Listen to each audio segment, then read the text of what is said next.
নমস্কার, আমি আমার আরেকটা ভিডিও নিয়ে এসে গেছি।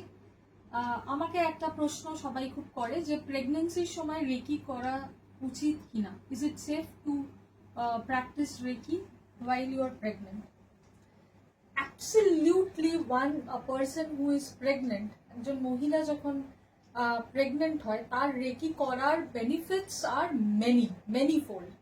প্রথম কথা, আমাদের যখন বাচ্চাটা আমাদের ভূম্বে থাকে সেই তখন থেকে মায়ের সমস্ত অ্যাক্টিভিটি সে বুঝতে পারে এবং সেই মুহূর্তে সে মায়ের যা ইমোশনস, সেই ইমোশনস গুলো যদি ভালো হয় তখন সেই বাচ্চাটার খুব আনন্দ হয়।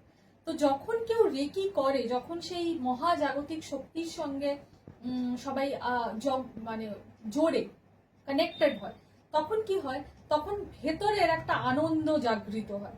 আর সেই আনন্দটা যখন একজন মা উপভোগ করতে পারে তখন সে তার সন্তানও সেই মুহূর্তে সেই আনন্দে আত্মহারা হয়ে যাওয়ার মতন অবস্থা হয়।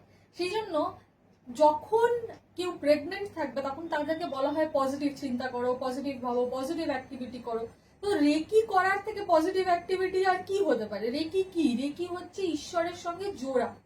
তো আমি যখন চোখ বুজে ঈশ্বরকে আহ্বান জানাচ্ছি তখন আমার সঙ্গে যে প্রেগনেন্ট সেই তার বাচ্চাটাও তো সেই মুহূর্তে সেই ঐশ্বরিক শক্তির সঙ্গে এক হয়ে যাচ্ছে এবং এটা বাচ্চার হেলথের জন্য ভীষণ ভালো এবং বাচ্চারা সৌভাগ্যবতী নিয়ে আসছে বা ভাগ্যবান হয়ে সে আসছে, বিকজ তার ইমোশনস গুলো ভীষণ কন্ট্রোল। সে দেখছে তার মা হ্যাপি আছে এবং মা যা অনুভব করে বাচ্চাটা তাই অনুভব করে।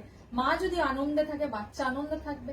রেকি করলে মা সুস্থ থাকবে, মায়ের অ্যাংজাইটি লেভেলস কম থাকবে, মায়ের আনন্দ থাকবে, তখন অটোমেটিক্যালি যে আসছে তারও ভালোই হবে।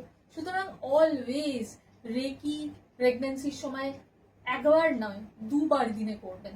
দেখবেন কি সুন্দর আপনার কত স্মুথলি আপনি আপনার বেবিকে এই পৃথিবীর আলো দেখাতে পারবেন এবং সেই বেবি কত ডিভাইন চাইল্ড হবে।